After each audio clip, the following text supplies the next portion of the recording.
Assalamualaikum warahmatullahi wabarakatuh. Halo teman-teman semuanya. Di sini kami selaku kelompok 8 akan mempresentasikan analisis rasio laporan keuangan Bank Muamalat tahun 2018 dan 2019. Tonton terus ya videonya. Jangan bosan. Nah, sebelum kami membahas mengenai analisis laporan keuangan, terlebih dahulu kami akan menjelaskan secara singkat mengenai Bank Muamalat. Bank Muamalat Indonesia adalah bank umum pertama di Indonesia yang menerapkan prinsip syariah Islam dalam menjalankan operasionalnya.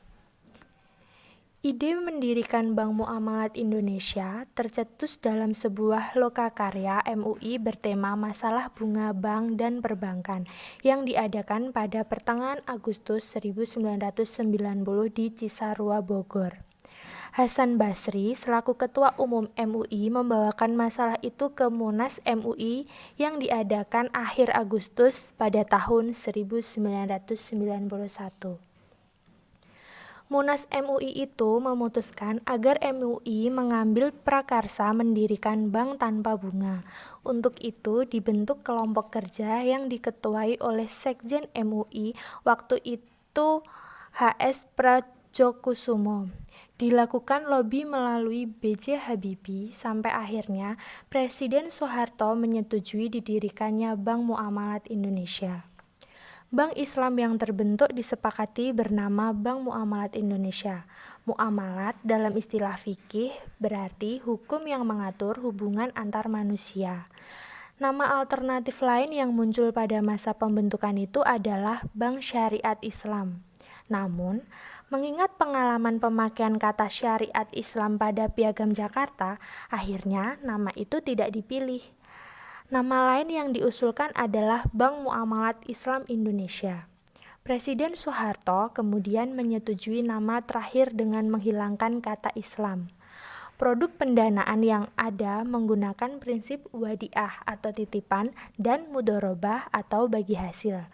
Sedangkan untuk penanaman dananya menggunakan prinsip jual beli bagi hasil dan sewa. Selanjutnya, yang pertama kami akan mempresentasikan mengenai rasio profitabilitas. Sebagaimana di dalam rasio profitabilitas terdapat 3 rasio, yaitu NPM, ROE, dan ROA. Yang pertama NPM.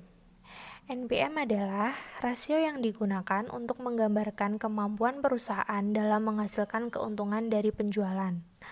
Sebagaimana NPM itu rumusnya laba bersih dibagi pendapatan bersih dikali 100%.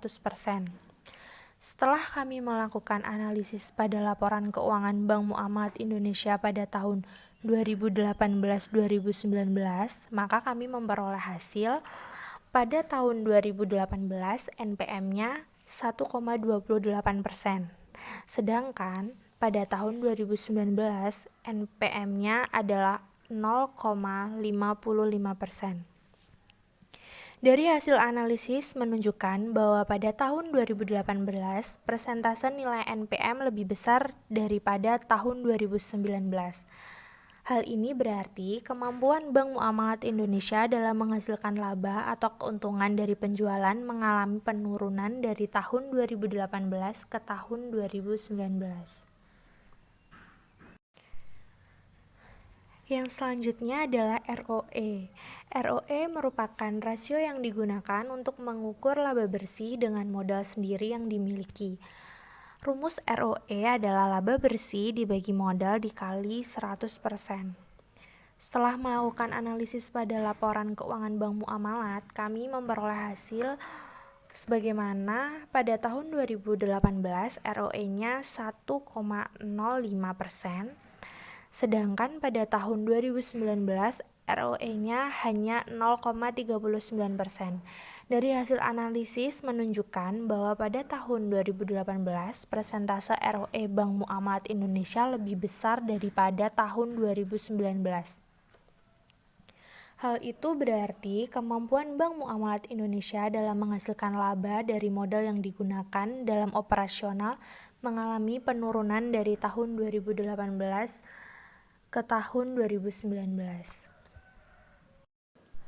Yang selanjutnya adalah ROA. ROA merupakan rasio yang digunakan untuk mengukur laba yang akan digunakan guna menutupi investasi yang digunakan. Rasio ini melihat sejauh mana investasi yang telah ditanamkan mampu memberikan pengembalian keuntungan sesuai dengan yang diharapkan. Sebagaimana pada rumus ROA itu, laba bersih dibagi aset dikali 100%. Setelah kami melakukan analisis pada laporan keuangan Bank Muamalat Indonesia, kami memperoleh hasil pada tahun 2018 ROA-nya sebesar 0,07%, sedangkan pada tahun 2019 ROA-nya hanya 0,03%. Hal itu menunjukkan bahwa kemampuan bank dalam menghasilkan laba dari dana yang diinvestasikan dalam keseluruhan asetnya mengalami penurunan pada tahun 2018 ke tahun 2019. Yang kedua adalah rasio likuiditas. Rasio likuiditas terdiri dari yang pertama adalah current ratio. Current ratio adalah perbandingan antara aktiva lancar dengan hutang lancar. Semakin tinggi current ratio, maka seharusnya semakin besar kemampuan bank untuk membayar hutang-hutang tersebut. Dengan kata lain, rasio ini menunjukkan sejauh mana aktiva lancar menutupi kewajiban-kewajiban jangka pendeknya. Rasio ini dapat dicari dengan rumus yaitu kas plus penempatan dibagi hutang lancar dikali 100%. Setelah melakukan analisis pada laporan keuangan Bank Muamalat Indonesia pada tahun 2018 sampai 2019, maka diperoleh yaitu current ratio pada tahun 2018 yaitu 8,93%. Kemudian current ratio pada tahun 2019 adalah 8,70%. Maka current ratio di Bank Muamalat pada tahun 2018 sampai 2019 terjadi penurunan yaitu 0,23%.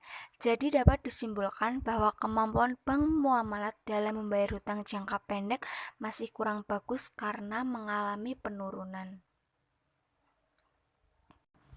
Yang kedua adalah quick ratio. Quick ratio adalah kemampuan bank dalam membayar utang jangka pendek dengan menggunakan uang kasnya, yaitu aset yang paling liquid. Apabila semakin besar angkanya, maka akan semakin bagus. Rasio ini dapat dicari dengan rumus yaitu kas dibagi utang lancar dikali 100%. Setelah melakukan analisis pada laporan keuangan Bank Muamalat Indonesia pada tahun 2018 sampai 2019, maka diperoleh quick ratio pada tahun 2018 yaitu sebesar 8,79%. Kemudian quick ratio pada tahun 2019 yaitu sebesar 8,29%. Kesimpulannya adalah kemampuan Bank Muamalat dalam bayar utang jangka pendeknya pada tahun 2018 sampai 2019 mengalami penurunan, yaitu dari sebesar 8,79% menjadi 8,29%. Selanjutnya adalah FDR. FDR adalah rasio untuk mengukur komposisi jumlah pembiayaan yang diberikan dibandingkan dengan jumlah dana masyarakat dan modal sendiri yang digunakan. Rasio ini dapat dicari dengan rumus yaitu total pembiayaan dibagi jumlah dana pihak ketiga dikali 100%.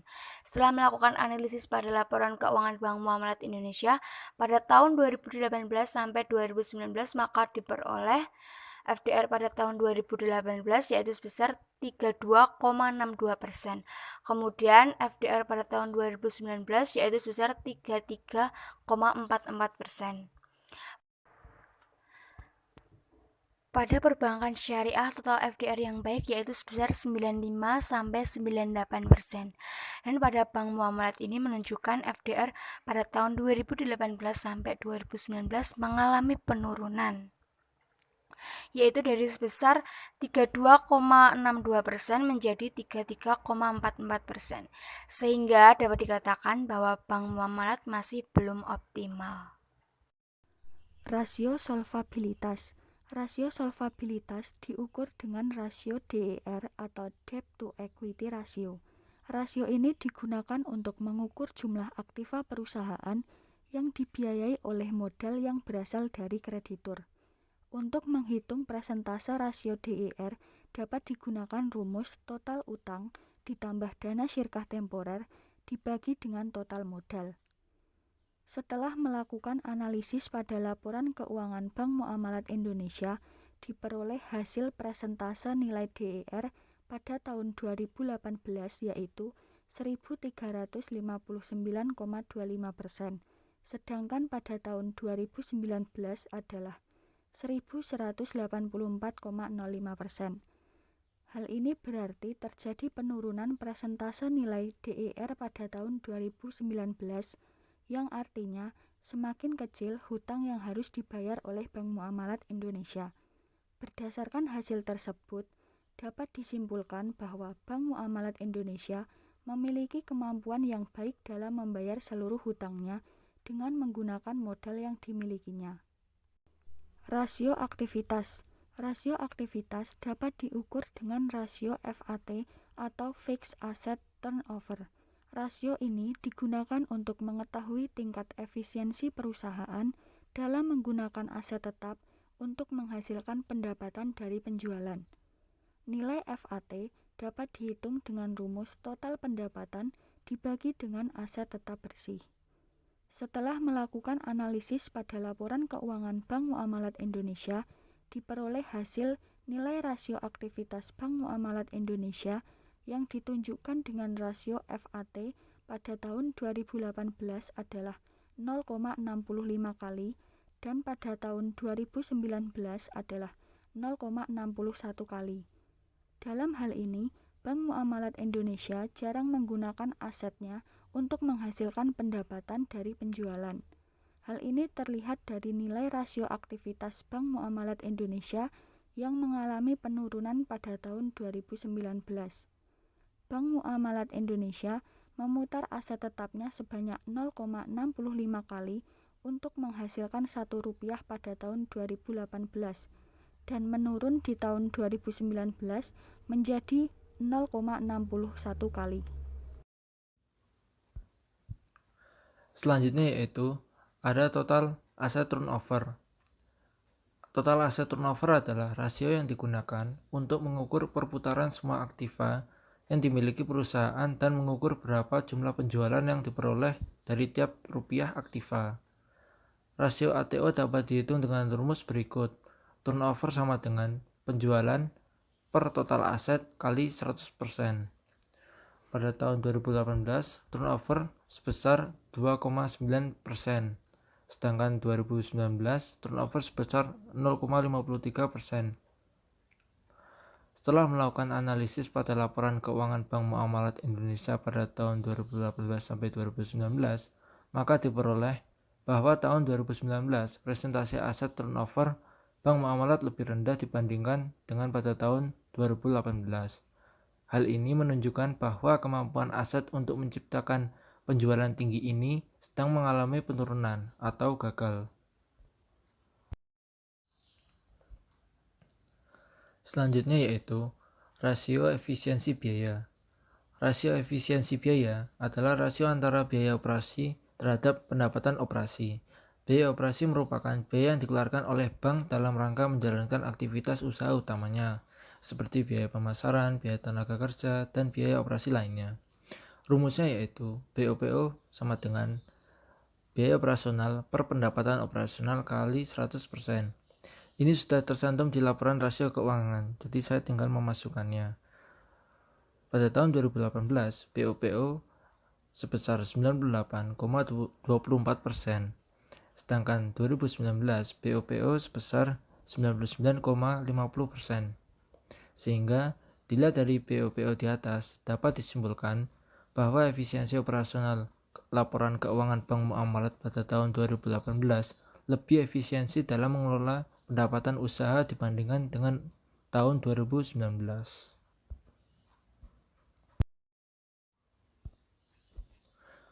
Kesimpulan, berdasarkan analisis laporan keuangan bank syariah di atas, dapat dilihat jelas bahwa kinerja Bank Muamalat Indonesia dari tahun 2018 sampai dengan tahun 2019 rata-rata mengalami penurunan. Hal itu tampak jelas dari hasil perhitungan sesuai dengan rasio-rasio keuangan yang ada.